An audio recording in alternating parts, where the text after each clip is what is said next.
Hello friends, मैं हूं सन्मय प्रकाश और आप देख रहे हैं यूट्यूब चैनल सरकार जॉब न्यूज़। सबसे पहले इंपॉर्टेंट क्वेश्चंस क्या क्या हैं इस वीडियो में। तो विश्व तीरंदाजी चैंपियनशिप उसके 92 ईयर के इतिहास में पहली बार इंडिया को गोल्ड मेडल मिला है। तो किन खिलाड़ियों ने दिलाया है ये गोल्ड मेडल, इसके बारे में जानेंगे। अकीरा के बारे में जानेंगे, जिसको लेकर केंद्र सरकार ने देशवासियों को सचेत किया है। अमृत भारत स्टेशन, उस पर चर्चा होगी। पेपर लीक करने पर उम्र कैद, ये भी जानेंगे। और भी कई इंपॉर्टेंट टॉपिक है, सब पर चर्चा करेंगे दोस्तों। तो शुरू करते हैं। उससे पहले इन्फॉर्मेशन कि 8 अगस्त की सुबह 11 बजे देखना मत भूलना। जनवरी से लेकर 8 अगस्त तक के तमाम जो भी करंट अफेयर्स हैं उन सबको वहाँ कवर करेंगे।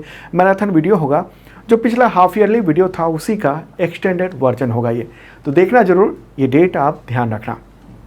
तो शुरू करते हैं। और पहला क्वेश्चन, विश्व तीरंदाजी यानी आर्चरी चैंपियनशिप के 92 ईयर के हिस्ट्री में पहली बार भारत को गोल्ड मेडल किन खिलाड़ियों की विमेंस कंपाउंड टीम ने दिलाया है?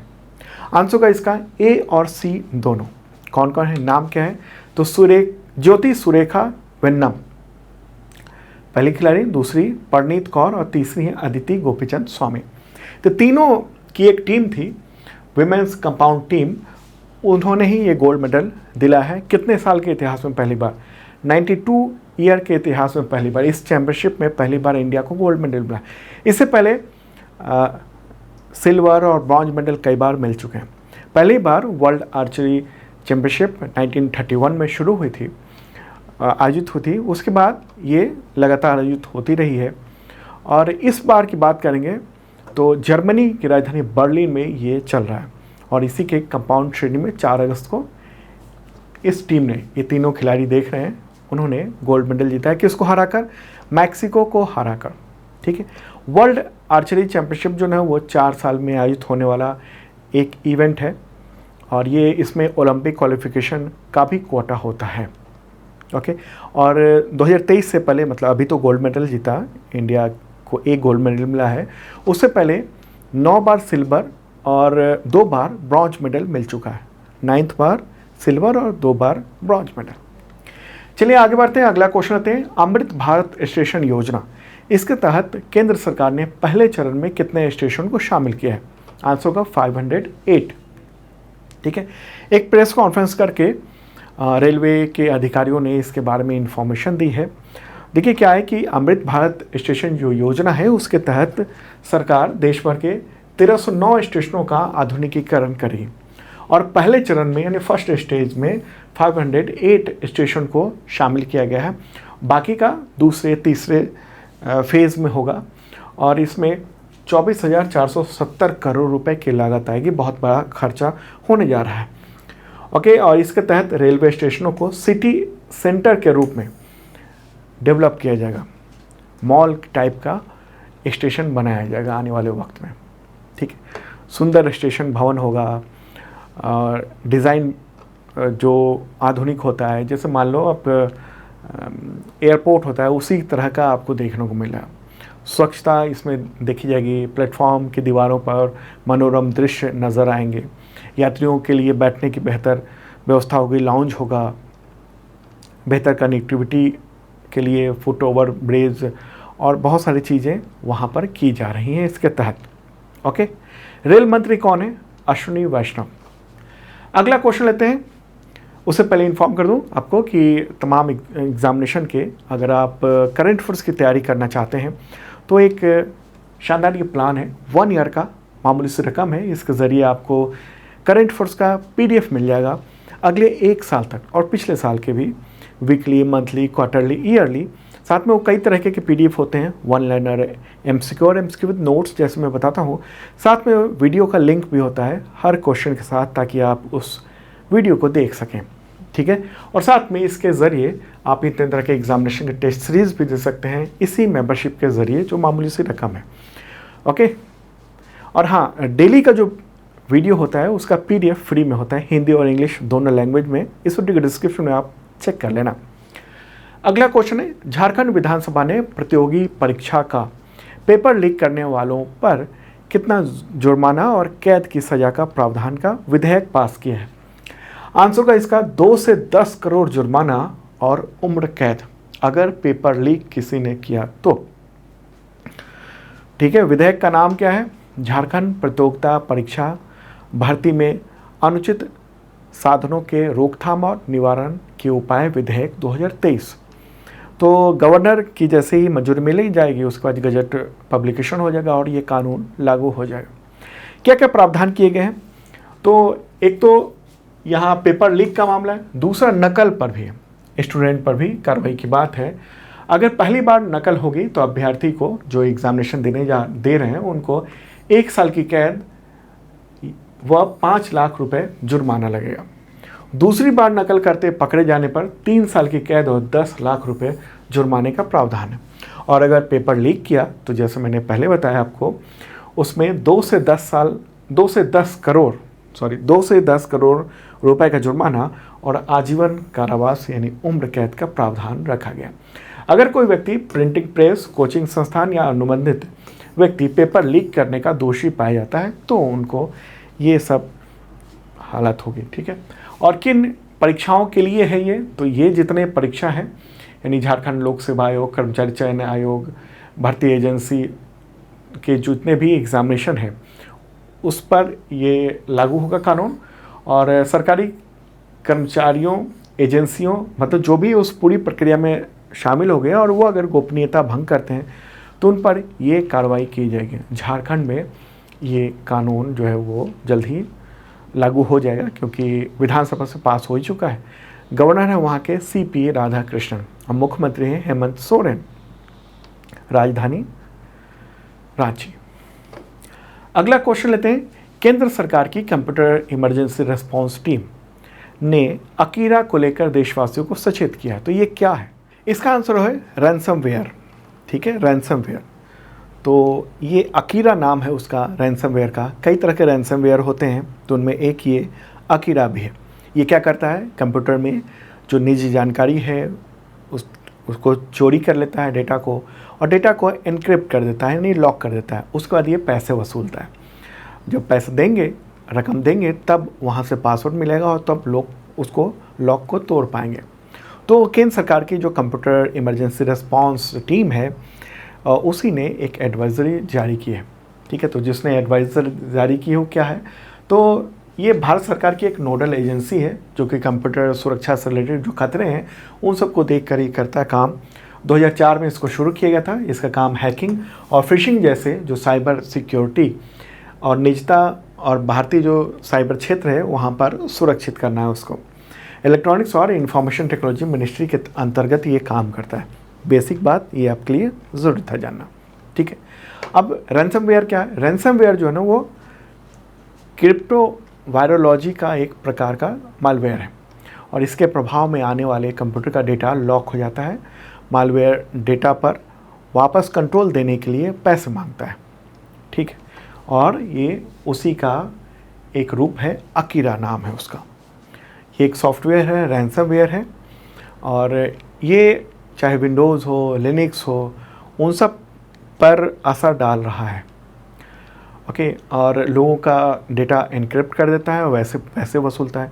तो जो भी व्यक्ति जो अकीरा का डेवलप किया है वहाँ से ये वसूली होती है, वो वसूलता है पैसा। अगर आपको कंप्यूटर के जो चीज़ें हैं जो आपने कंप्यूटर में फाइल सेव की हुई है जो इम्पॉर्टेंट है उसको अगर फिर से एक्सेस करना चाहते हैं तो, नहीं तो आपको पूरा कंप्यूटर का डेटा ख़त्म करना पड़ेगा, मतलब फॉर्मेट करना पड़ेगा, तभी आप दोबारा कंप्यूटर को यूज़ कर पाएंगे। ठीक है, तो ये कैसे आता है अकीरा? तो अकीरा जो है ना वो ईमेल अटैचमेंट या पायरेटेड सॉफ्टवेयर वेबसाइट से पीयर टू पीयर नेटवर्क के माध्यम से कंप्यूटर में घुस जाता है और कंप्यूटर में इतनी बड़ी क्षति करता है। ठीक है, इनक्रिप्ट कर देता है। अब बचने का क्या तरीका है? बचने का तरीका ये है कि आप साइबर सुरक्षा को लेकर सतर्क रहें, नियमित रूप से बैकअप रखें, ऑफलाइन एक अलग नेटवर्क पर बैकअप रखना चाहिए ताकि अगर कभी वायरस का अटैक होता है तो आप अपना डेटा वहाँ से इस्तेमाल कर सकें।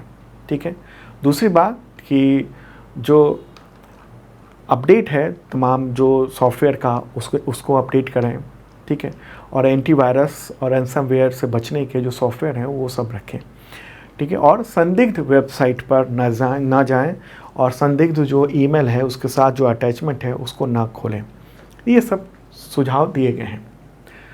ओके दोस्तों, चलिए अब आगे बढ़ते हैं, अगला क्वेश्चन लेते हैं। और हाँ, पसंद आ रहा हो तो शेयर कर दीजिएगा तमाम मित्रों को। लाइक तो आपने कर ही दिया होगा, लाइक बटन दबा दिया होगा आपने।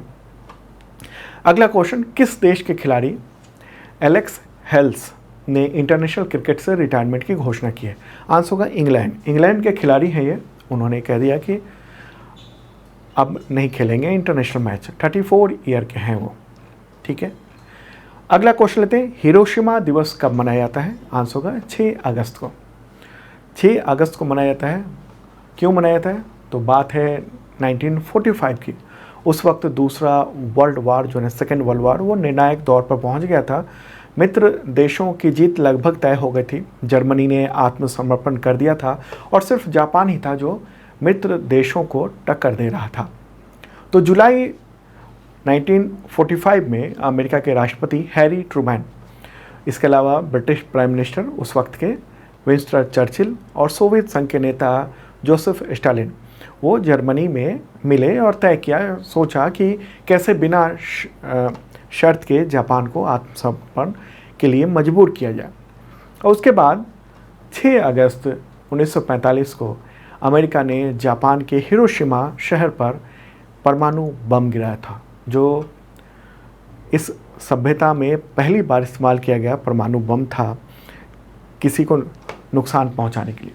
तो ये लिटिल बॉय का फोटोग्राफ है जो जिस प्लेन से गिराया गया था। जब वो वापस लौट रहा था तो उसने ये फोटोग्राफ लिया था।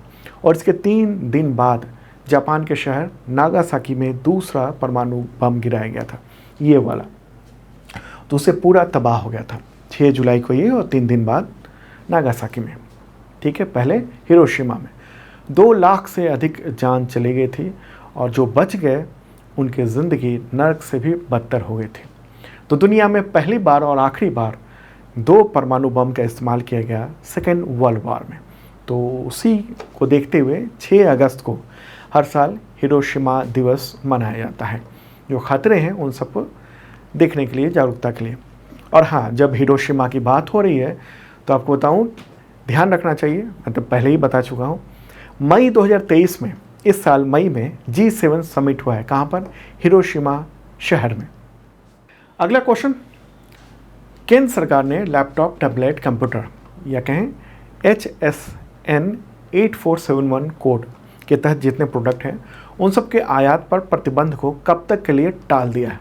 इससे पहले मैंने 2 दिन पहले बताया था आपको कि आयात को रिस्ट्रिक्ट कर दिया है, मतलब परमिशन, विशेष परमिशन पर ही आयात कर पाएंगे और नहीं तो आयात नहीं होगा। जब इंडस्ट्री ने दबाव डाला गवर्नमेंट पर, उसके बाद गवर्नमेंट ने कहा कि चलो ठीक है, हम कब तक के लिए 31 अक्टूबर तक के लिए वक्त देते हैं और 1 नवंबर से इसको लागू कर दिया जाएगा। इसके तहत क्या होगा? Laptop, tablet, all in one personal computer, इन सब के आयात पर प्रतिबंध लग जाएगा 1 नवंबर से। ठीक है, तो इन सब को देखते हुए सरकार ने कहा है कि हम, मतलब सरकार ने बातचीत की तमाम जो स्टेक होल्डर्स हैं, मतलब कि तमाम कंपनियां हैं, उन सब से कि जो भी लाइसेंस के बिना इंपोर्ट कंसाइनमेंट जिन लोगों ने तय किया हुआ है, जैसे पहले से ऑर्डर दिया हुआ है, अब ऐसा तो है नहीं कि आपने अंतर्राष्ट्रीय तौर पर अगर आपको सामान मंगाना है तो आप जैसे आप घर से दुकान पर जाते हो, वहाँ से सामान खरीद के चले जाते हो, ऐसा तो होता नहीं है। उसके लिए होता ये है कि 1 महीने पहले, 15 दिन पहले आपको ऑर्डर देना पड़ता है, फिर वो शिपमेंट वहाँ से आता है विदेश से। ठीक है, तो ऐसे में अब सरकार ने उन सब इंडस्ट्री की बात सुनी और उसके बाद कहा कि ठीक है, लेकिन 31 अक्टूबर तक जो भी आपको इंपोर्ट करना है कंसाइनमेंट वो आप मंगवा लें। उसके बाद यानी 1 नवंबर से इंपोर्ट बंद हो जाएगा। उसके बाद इंपोर्ट तभी कर पाएंगे जब स्पेशल लाइसेंस मिलेगा। तो किसने ये आदेश जारी किया था? तो विदेश व्यापार निदेशालय ने, DGFT ने। ठीक है, और हाँ, research and development, personal use, इन सब के लिए आयात पर रोक नहीं होगी उसके बाद। अगला क्वेश्चन, इंडियन एयरफोर्स को किस देश से anti tank guided missile spike non line on site ये प्राप्त हुई है? आंसर है इजराइल। ठीक है, ये मिसाइल है जो हेलीकॉप्टर में लग जाता है, ये देख रहे हैं आप इस तरीके से, और 50 किलोमीटर और भूमि से 32 किलोमीटर तक ये टारगेट को मार सकता है। मतलब ज़मीन से भी आप 32 किलोमीटर और आसमान में हेलीकॉप्टर से 50 किलोमीटर दूर तक के टारगेट को मारा जा सकता है। और इसे इजराइल की कंपनी है राफेल एडवांस डिफेंस सिस्टम्स, तो उसने डिज़ाइन किया हुआ है। ये फायर एंड फॉरगेट सिस्टम है, मतलब फायर करो और भूल जाओ और सीधे टारगेट को ख़त्म कर देता है। ओके, तो इजराइल कहाँ है? इजराइल से मंगाया गया है। इजराइल देख लेते हैं, प्यारा भारत है ये वाला, दिख रहा है आपको। और अब इजराइल चलते हैं। इजराइल जो है ना, यहाँ पर आपको दिख रहा है रेड कलर में, ये है इजराइल। और यहाँ के जो प्राइम मिनिस्टर हैं वो हैं बेंजामिन नेतन्याहू, राष्ट्रपति हैं आइजैक हर्जोग, राजधानी है यरूशलेम और मुद्रा है न्यू इजरायली शेकेल। ठीक है, तो ये इजराइल है रेड कलर वाला, और ग्रीन कलर वाला जो ना वो फलस्तीन है। आगे बढ़ते हैं दोस्तों, अगला क्वेश्चन लेते हैं। भारतीय क्रिकेटर मनोज तिवारी ने क्रिकेट के सभी फॉर्मेट से संन्यास ले लिया, तो उन्होंने किस वर्ष क्रिकेट में डेब्यू किया था? आंसर होगा 2008 में। ठीक है, 2008 में एंट्री की थी उन्होंने अंतर्राष्ट्रीय क्रिकेट में। तो दोस्तों ये था इंपॉर्टेंट करंट अफेयर्स। कैसा लगा कमेंट बॉक्स में आप बता सकते हैं। और कल संडे है, तो संडे को डेली वाला वीडियो नहीं आता है, संडे को वीकली करंट अफेयर्स जरूर देखिएगा मॉर्निंग को। उसमें पूरे एक सप्ताह के करंट अफेयर्स समीक्षा होगी, शॉर्ट में उस चीज़ को बात करेंगे उस तमाम टॉपिक्स में। ठीक है, और डेली का current affairs Monday to Saturday होता है। Okay, bye.